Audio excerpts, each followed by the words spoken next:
temas para aprender y reflexionar. Y el tema de hoy se va a presentar en la voz del doctor Cojutec Vargas Genis, que se encuentra en el estado de Puebla. Y para ello dejo la voz y el micrófono con la doctora Covadonga Sánchez Pérez. Adelante. Muchas gracias, buenas noches a todos. Estamos aquí con el doctor Cojutet Vargas Genis, que es un profesional de la educación con más de 3 décadas de trayectoria en el ámbito de la neurorehabilitación y las neurociencias aplicadas. Orgullosamente es normalista, licenciado en educación por el Benemérito Instituto Normal del Estado de Puebla y su ámbito pedagógico integra todos los conocimientos de las neurociencias, la rehabilitación integral y la intervención multisistémica y desarrollo de modelos terapéuticos innovadores. Es fundador y presidente del Instituto de Ciencias de Rehabilitación Integral, donde ha impulsado una formación de profesionales de manera magistral. Ha sido creador de modelos de intervención con el enfoque BNB, que seguramente nos platicará, en el cual integra bases de la neurocientíficas sensoriales y conductuales para el abordaje del neurodesarrollo, posicionándose como una propuesta innovadora dentro del campo terapéutico. Su trayectoria se caracteriza por la integración de la ciencia, la práctica clínica, la formación académica y el compromiso social, consolidándose como un referente del desarrollo de modelo de intervención de las neurociencias y aplicadas. Y con el tema que hoy vamos a tratar, que tiene que ver con neuroeducación, le dejo el uso de la palabra, le damos la bienvenida a esta red doctoral para la educación mexicana que es miembro y al Centro de Estudios e Investigación sobre la Educación Mexicana. Bienvenido y cámaras y micrófonos son de usted.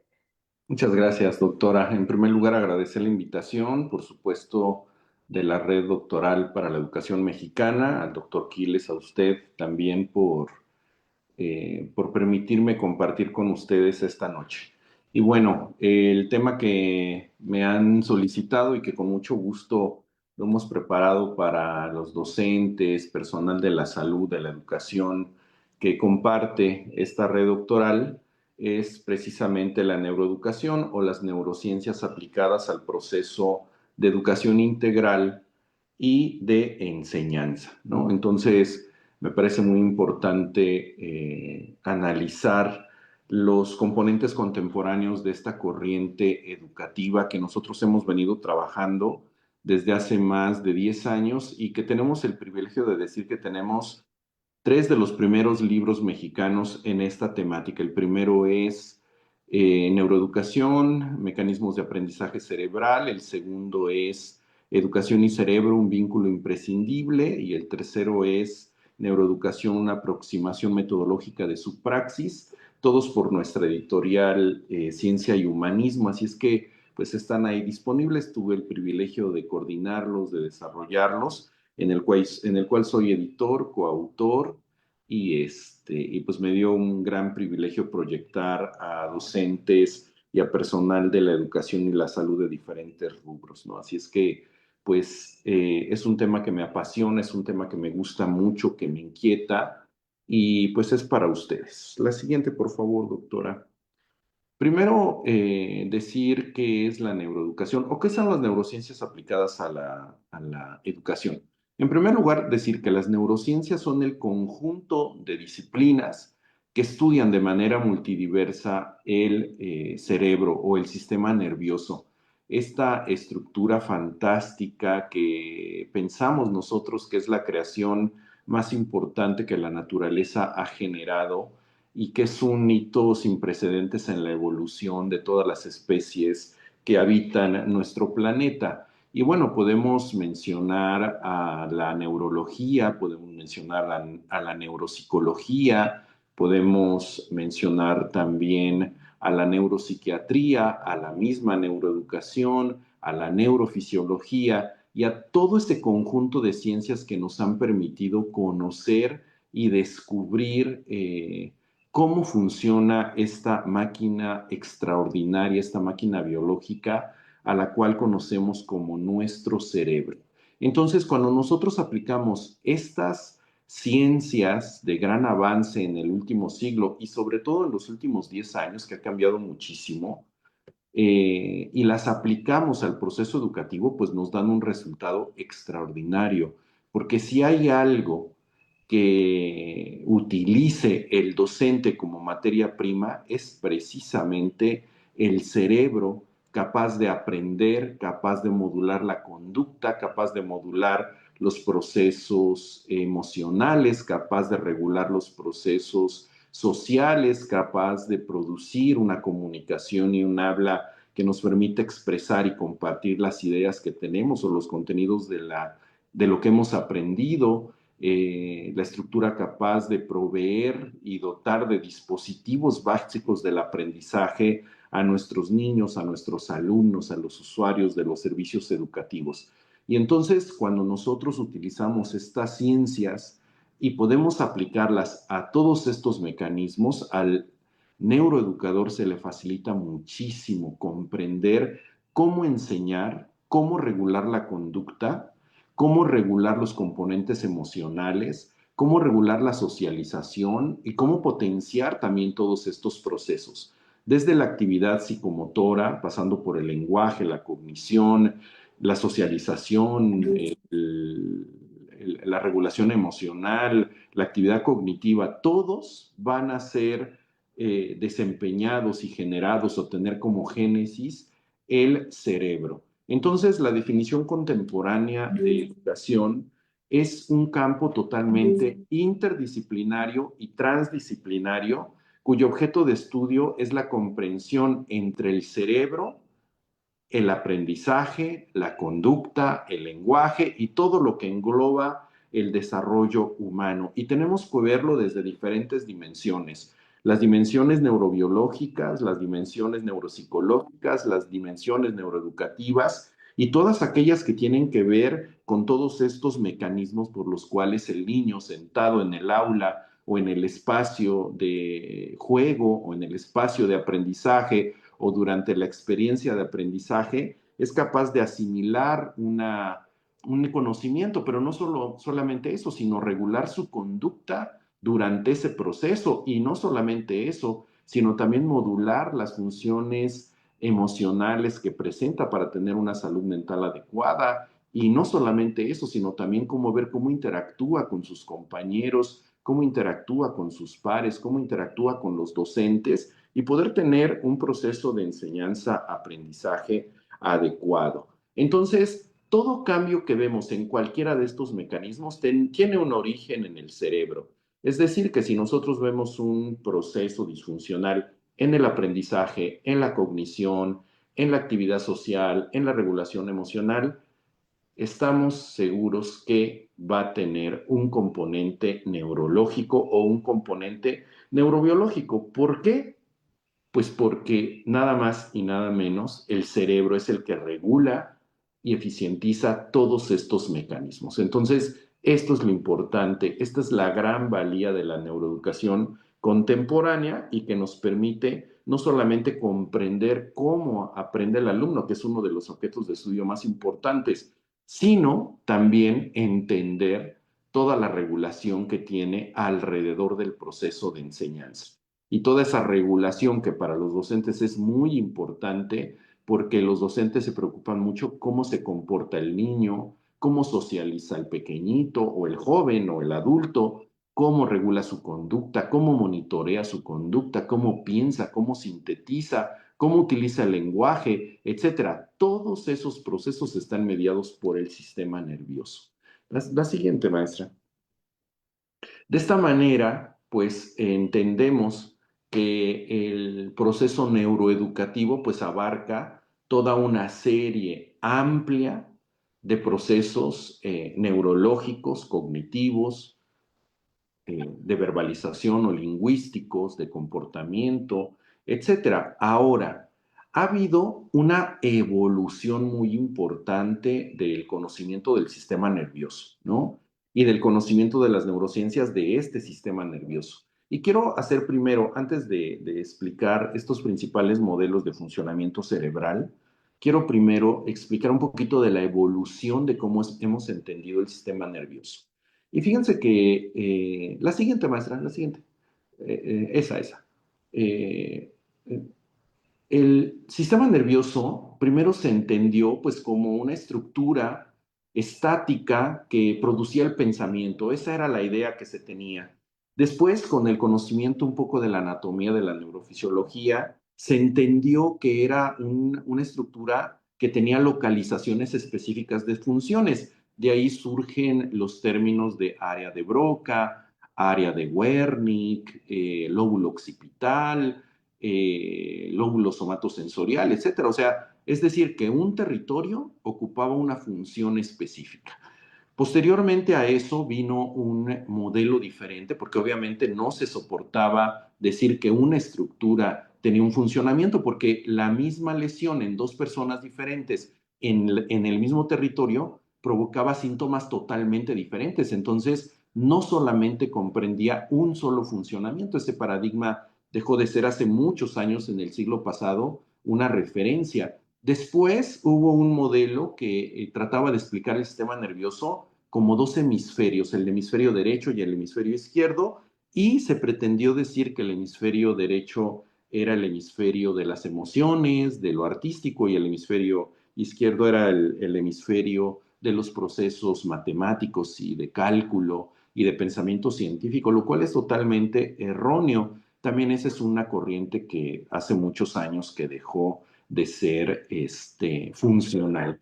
Después surgieron ya teorías mucho más avanzadas, sobre todo una corriente rusa que ustedes conocen muy bien, que es la corriente de Vygotsky, de Luria, y que estableció ya un funcionamiento más integrador, más basado en el conocimiento más profundo de la neurofisiología, de la neuroanatomía, y se entendió que el sistema nervioso tenía tres estaciones o tres bloques: el bloque que daba una activación denominado tallo cerebral, el segundo bloque que integraba la información sensorial o áreas de asociación cortical, y el tercer bloque que regulaba y controlaba el movimiento, el lenguaje, la actividad cognitiva, la socialización, y que se le denominó bloque de regulación y control. Este modelo laureano, que tuvo un predominio muy importante en el siglo pasado, pues está vigente, la verdad, pero con algunos matices, ¿no? Posteriormente ya vinieron otros modelos mucho más eficaces, y hay un estudio en particular que nos dio una gran ventana. Este estudio, que es un estudio de gabinete que nos permite ver ahora el sistema nervioso, no en su componente estático, neuroanatómico y topográfico, sino más bien en la actividad propia y viva del sistema nervioso, es decir, verlo en funcionamiento en tiempo real. Este funcionamiento en tiempo real, de hacia dónde se proyectan las diferentes estructuras del sistema nervioso, se denominó imagen por tensor de difusión. Y esta imagen por tensor de difusión fue la primera vez que se pudo observar cómo el sistema nervioso proyectaba ciertas tareas hacia diferentes regiones, pero no regiones específicas, sino regiones que se cruzaban, que se generaban como circuitos, que generaban prácticamente algo a lo cual después se le llamaría redes funcionales cerebrales. Y este modelo de redes cerebrales, que se entendió como el funcionamiento global del sistema nervioso para dar una tarea, pues rompió todo un paradigma a principios de este siglo, y de este proceso pasó a otro mecanismo o a otro modelo que se le llama y se le conoce hoy como modelo contemporáneo de grandes redes cerebrales, que establece tres grupos de redes. Y si no conocemos estos tres grupos de redes, la verdad es que muy difícilmente vamos a poder dirigir tanto los estímulos en un cerebro lesionado, como los estímulos didácticos que van a promover el aprendizaje de un componente específico, por ejemplo el cálculo, por ejemplo el lenguaje, por ejemplo la historia, por ejemplo el funcionamiento ejecutivo, por ejemplo el funcionamiento social, la regulación emocional. Y esto es muy importante porque el conocimiento de las redes nos permite comprender y nos permite incidir no solamente en la actividad ejecutiva para el aprendizaje, sino también, como veníamos diciendo, el comportamiento, la regulación del comportamiento individual, la regulación del comportamiento social, la eficacia del lenguaje expresivo, del lenguaje corporal, de la utilización práctica del lenguaje, es decir, de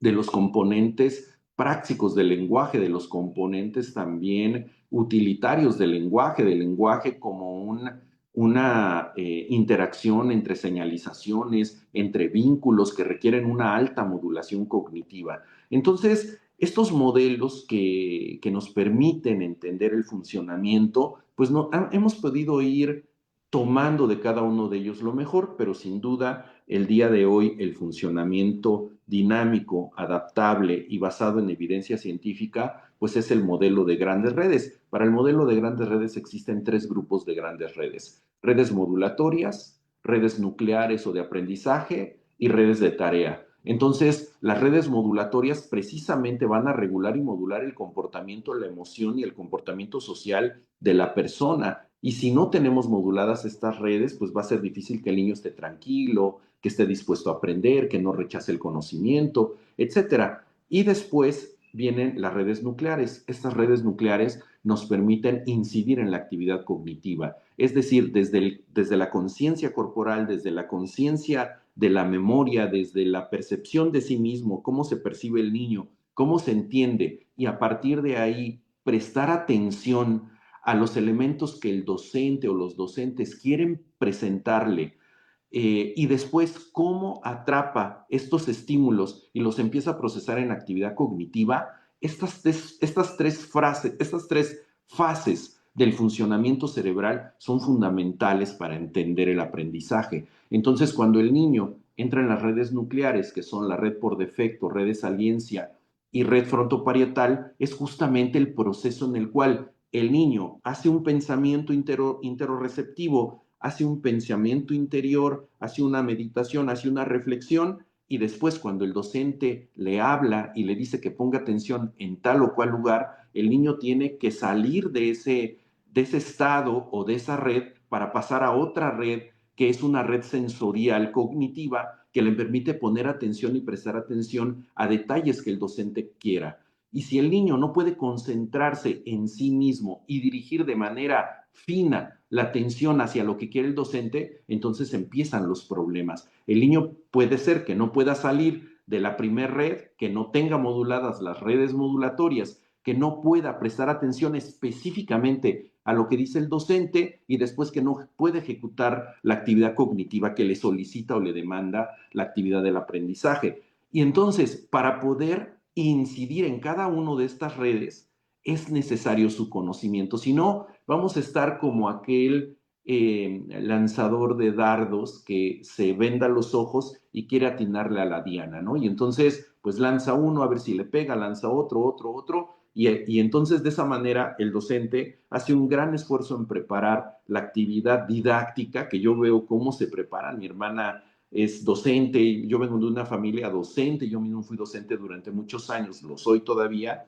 y hacen un esfuerzo grandísimo en la formación didáctica y preparan la clase y preparan todos los contenidos, pero la diferencia está en quién lo recibe, y quien lo recibe es el sistema nervioso de ese pequeñito o de esa persona que va a aprender lo que se le quiere transmitir. Y si no existen redes modulatorias establecidas, si no existen redes nucleares establecidas, va a ser muy difícil que ese estímulo que yo preparé, esa experiencia educativa, ese estímulo educativo, incida directamente, y esto va a tener componentes muy importantes en un nivel de profundidad muy alto que ahorita vamos a ver. La siguiente, maestra. Quiero compartirles que hoy se sabe, antes la neurona, yo quise poner esta imagen, que es una imagen muy representativa. Nos presentaban la neurona como un huevo estrellado, ¿no? Donde estaba, y todos lo vemos, todavía se sigue viendo en Google, ¿no? El soma de la neurona, la colita de la neurona y las dendritas. Esa es una visión muy arcaica, digamos, de lo que es el funcionamiento neural. Y es muy importante conocerlo, porque de ahí emanan todas las microredes y de ahí emanan las grandes redes. Quiero decirles que hoy en día se conoce el complejo neural como el elemento fundamental del funcionamiento del cerebro, y es muy importante que lo conozcamos para poder regularlo y modularlo. Primero, decir que la neurona no funciona sola. La neurona funciona con un componente adicional que está en el sistema nervioso denominado células gliales. Estas células gliales van a tener el soporte funcional para que la neurona haga su trabajo.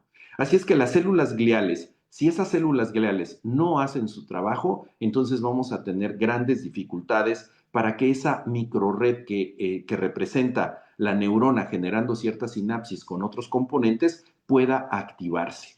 Y de aquí quiero rescatar dos elementos, aunque son muchísimos más, la microglía y la macroglía. La microglía es el conjunto de células gliales que cohabitan con la neurona. Y la microglía son todo el sistema de defensa que va a proteger al cerebro de cualquier agente tóxico, ¿no?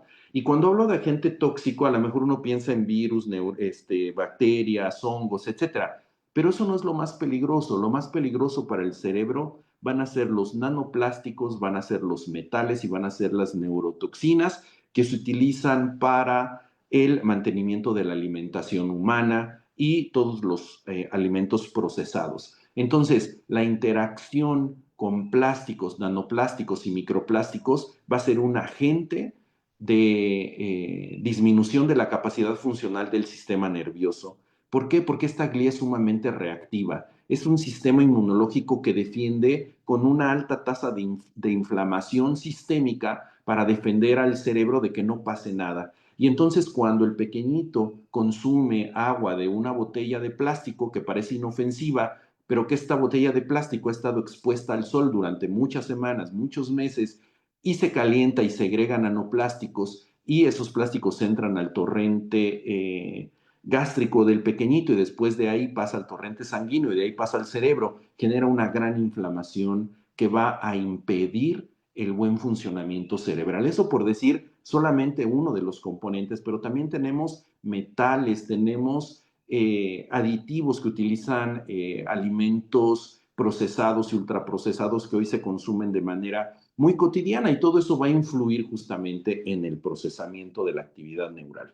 Y después tenemos los oligodendrocitos, y los oligodendrocitos son muy sensibles a dos procesos, pertenecen a la macroglía. Uno es a la simulación sensorial. La macroglía se divide en oligodendrocito y en astrocito. Los oligodendrocitos son muy sensibles a la estimulación sensorial y a su capacidad nutricia.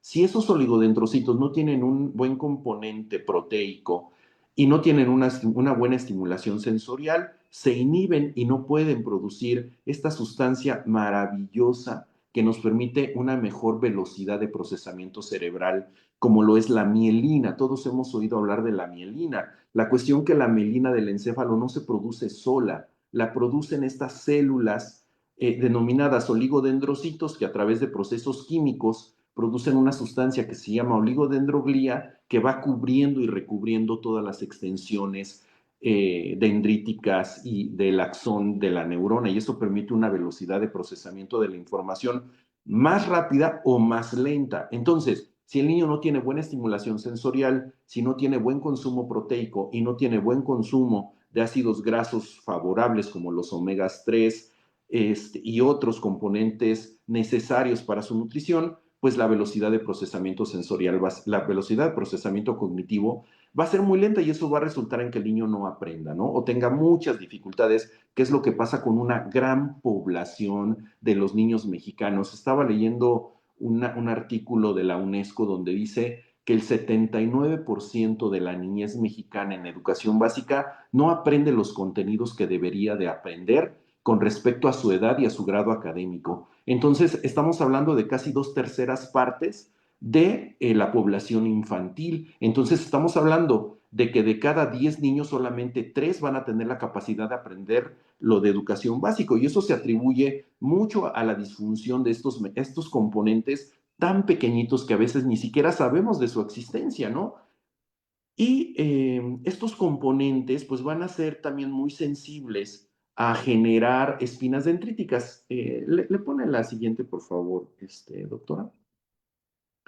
Quiero decirles que la capacidad de aprendizaje, la capacidad de modulación de la conducta, la capacidad de regulación emocional, social, lenguaje, etcétera, son totalmente plásticos, plásticos en el sentido funcional y plásticos en la estructura cerebral. El cerebro es un órgano muy dinámico que cambia de forma y de función literalmente. Aunque vemos los mismos surcos, aunque vemos los mismos giros, aunque vemos las mismas cavernas, vemos las mismas conexiones, ese cerebro tiene estructuras totalmente diferentes de una persona a otra. Y ese cerebro en un momento determinado cambia muchísimo en la evolución de un tiempo a otro. A ese proceso se le llama neuroplasticidad y esa es la base biológica del aprendizaje. Pero tenemos que entender cómo se lleva a cabo ese proceso de plasticidad biológica para lograr el aprendizaje. Ese proceso de plasticidad biológica del aprendizaje va a llevar ciertas fases, va a llevar ciertos componentes, tanto externos como internos. Los externos son los estímulos dirigidos, los internos son los procesos nutricios y sensoriales y el buen funcionamiento de las estructuras gliales y cerebrales que vimos hace un momentito. Entonces, sí es muy importante que lo conozcamos cuando somos docentes, cuando estamos enseñando a nuestros niños, porque si no les decía que vamos a entrar en este paradigma del que lanza dardos y no ve la diana, o la ve borrosa, o tiene los ojos tapados, o ni siquiera sabe que hay una diana ahí, ¿no? Y eso es muy, muy importante. Quiero decirles que antes se pensaba, digamos, que las dendritas hacían la conexión sináptica y nos presentaron esta imagen donde una dendrita, como la que tenemos ahí arribita, se conecta con otra dendrita y esas dos conexiones generan un intercambio neuroquímico, ¿no? Que unos neurotransmisores pasan a la otra neuronita y con eso se transmite la información. Quiero decirles que no es así, la verdad es que ese es un modelo también ya muy, muy pasado.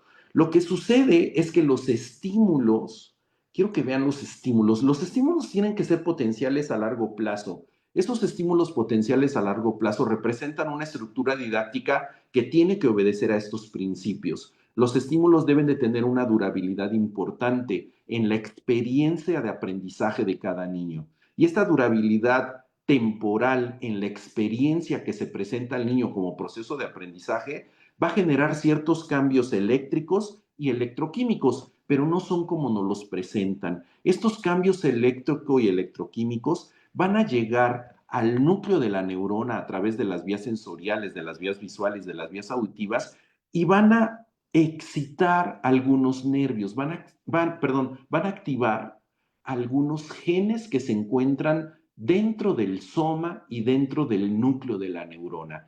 Y eso es lo importante, porque estos genes que hay de diferentes tipos, dependiendo del tipo de aprendizaje, del tipo de capacidad que se requiera para aprenderlo, va a generar cierto tipo de proteínas que van a producir algo muy bonito que ustedes ven en el punto 2. No sé si lo pueda señalar, doctora, donde dice formación de nuevas sinapsis, ahí en el punto 2, en donde está en verdecito, ojalá, si no, bueno, ahí lo estamos viendo, ese justamente, ese punto 2 ustedes ven que no es una conexión sináptica todavía.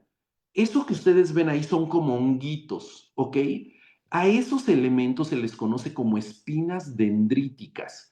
Esas espinas dendríticas son el resultado de cambios genéticos por una estimulación dirigida hacia determinados genes. Ese gen es la diana. Ese gen es la diana donde el esfuerzo del docente va a tener que dirigirse para poder excitarlo y generar miles de esas espinas dendríticas. Y a partir de esas espinas dendríticas, ahora sí se va a llevar a cabo una conexión de espinas dendríticas, no de dendritas como tal. Y esa conexión que se lleva a cabo va a transferir información eléctrica, no química.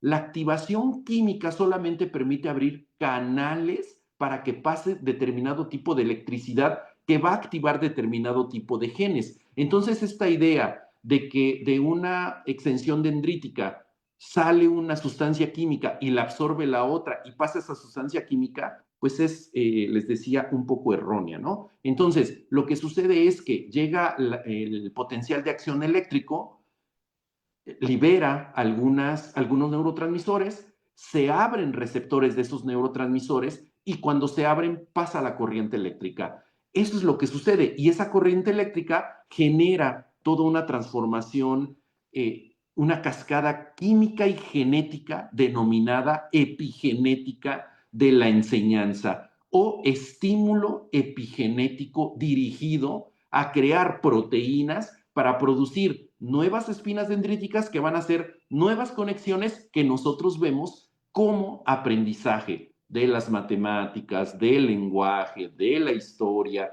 de la física, etcétera. Por eso es que perdemos tanto tiempo en dirigir nuestro contenido didáctico, ¿no? Porque generamos un montón de actividades, pero no sabemos qué tanto de esas actividades van a ir dirigidas a estos genes específicos que despliegan cadenas proteicas que generan espinas que van a ser conexiones en microredes que van a reconectar o a conectar nuevas posibilidades de aprendizaje y que van a hacer algo al final, reorganizar las grandes redes cerebrales a partir de estas pequeñas redes epigenéticas. La siguiente, por favor, maestra. Y entonces vamos a conocer algo que se llama epigenética del aprendizaje. La epigenética del aprendizaje es el conjunto de mecanismos externos, es decir, estímulos a través de experiencias de aprendizaje que van a activar una expresión genética sin modificar el ADN. ¿Y para qué van a hacer ese proceso? Para activar genes que producen proteínas que transforman el cerebro en su forma y en su función. Y eso es lo que todos los neuroeducadores debemos de saber. Pero ahora, dentro de este proceso, suceden dos cosas. Son dos fenómenos biológicos que tenemos que tener muy en cuenta. Al primer fenómeno le vamos a decir acetilación de histonas y al segundo fenómeno vamos a decir la metilación del ADN. ¿Por qué son importantes estos dos fenómenos, aunque parecen un poco difíciles, digamos, de entender, pero que no lo son? Si yo dirijo perfectamente el estímulo a través de la experiencia del aprendizaje al territorio específico que es sensible para ese aprendizaje, es decir, a la red que es sensible en el cerebro, me va a generar un proceso que se llama acetilación de las histonas. Esto relaja las capas cromatínicas del gen y facilita la expresión de genes para producir proteínas y nuevas espinas dendríticas.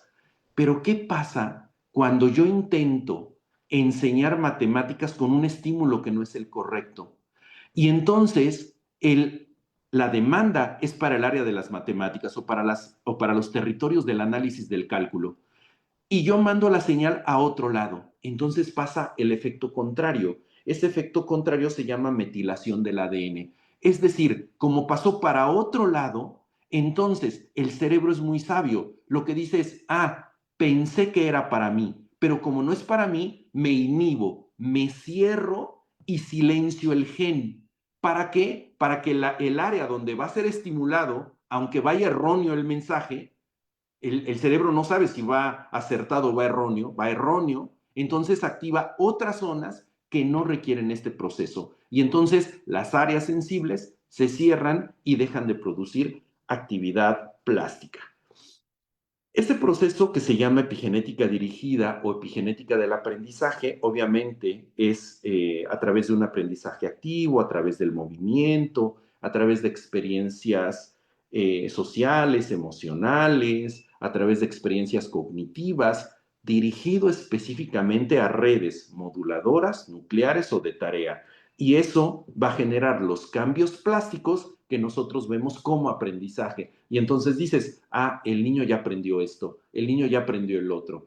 Ahora, ¿cuántos de esos dardos expresados como experiencias de aprendizaje atinaste para la metilación del ADN?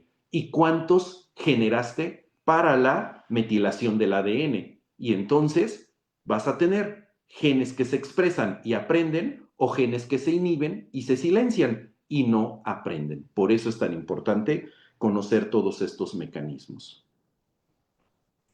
La siguiente, por favor. Y entonces, para terminar, yo espero que no me haya llevado más tiempo del adecuado. Pues, ¿para qué sirve la utilidad práctica de la neuroeducación, pues justamente tiene muchas aplicaciones, ¿no? Diseñar ambientes de aprendizaje, pero en contextos que favorezcan la metilación de las histonas, no en contextos que favorezcan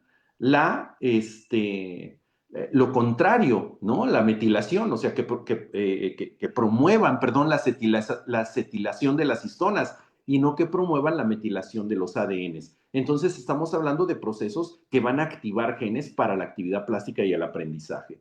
También la neuroeducación pues, nos va a servir para regular la conducta emocional de la misma manera. La conducta emocional está regida por redes moduladoras y redes nucleares y redes de tarea emocional. También va a modular o podemos diseñar procesos que permitan el desarrollo del funcionamiento ejecutivo, que es, me parece a mí, el punto medular de la educación mexicana. Si hay algo que está deficiente en los niños mexicanos, son las redes moduladoras y las redes ejecutivas. Y entonces los niños presentan una gran cantidad de procesos disejecutivos, es decir, tienen dificultades en la atención, tienen dificultades en el control inhibitorio, tienen dificultades en la memoria de trabajo y esto pues nos da todo un problema de, de modulación del aprendizaje, no un problema de trastorno del aprendizaje, ¿no? Es decir, el aprendizaje se vuelve precario cuando no tenemos estos mecanismos.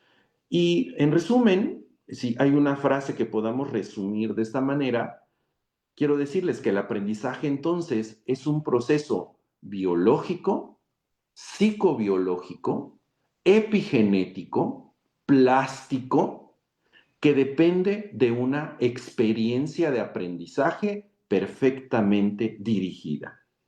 Y estos procesos, pues obviamente tienen que estar muy bien establecidos para saber hacia dónde dirigir todo mi esfuerzo para poder generar un cambio favorable en los mecanismos de aprendizaje.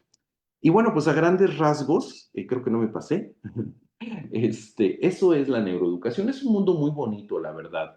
Es un mundo lleno de descubrimientos, lleno de hallazgos, lleno de universos que representan y que están aquí adentro de esta estructura tan bonita que lo es el cerebro, pero que a veces cuando no se conecta bien o no se sincroniza bien o no se estimula de la manera correcta, pues nos anda dando fallas y entonces vemos que nuestro niño o no aprende o es bien descontrolado, o es bien impulsivo, o es bien hiperactivo, o no mide las consecuencias de sus actos. Es decir, hay un mal funcionamiento en la ejecución de la toma de decisiones derivado de un mal funcionamiento de las microredes, de las macroredes, de las grandes redes cerebrales que no pueden sincronizarse para generar una conducta adaptativa y de aprendizaje adecuada. Pues es cuanto, maestro Quiles, maestra, y pues quedo a sus órdenes. Muchas gracias, doctor Coutek, o Cojutec, como quieran decirle. Me gusta más Coutec, Coutek. Coutec, a sus Eh, órdenes. Gracias. Y bueno, quiero decirle que tiene muchos saludos en redes sociales. Yo espero que se dé el tiempo de poderlos leer. Le Claro que sí. saludan desde Michoacán, Tijuana, Estado de México, una personita de Ixtapan de la Sal, de la Ciudad de México, de Tijuana, Baja California, desde Monterrey, Un saludo. de Chiapas, Oaxaca. Lo están viendo con muchos comentarios y me da mucho gusto ver que cuánto hemos avanzado en el conocimiento del cerebro humano y cómo debemos poderlo utilizarlo, aprovecharlo para la educación. Qué Así es. interesante tu charla. Yo agradezco enormemente el espacio y bueno, quisiera decirles solamente algunos comentarios. Como gracias por compartir un tema sumamente importante, dice Connie Reyes. Eh, Saludo, Cali, Connie. Cali Soriano Guevara, qué importante divulgar estos aportes y más aún que hay estos espacios para reflexionar y actualizarnos sobre cómo aprendemos y cómo podemos potencializar los procesos en las aulas. la educación y las neurociencias juntas caminan por este espacio de aprendizaje. Y hay otra compañera, Nadia Gil Ruiz, que le mandamos muchos saludos, que dice importancia de la alimentación para el aprendizaje. Uy, Creo sí, que sí es muy muy importante. importante. Y bueno, le mandan muchas felicitaciones, excelente exposición, qué información tan importante. Apolonio dice que es una gran tarea de nuestro sistema educativo para una verdadera actualización del magisterio, tal como lo exige la nueva escuela mexicana. Saludos desde Tabasco, mire, aquí están saludándolo desde Saludos a Tabasco, Tabasco. con una excelente charla desde Michoacán. Anita dice que muchas felicidades. E Ivette Olmedo le agradece por la información recibida.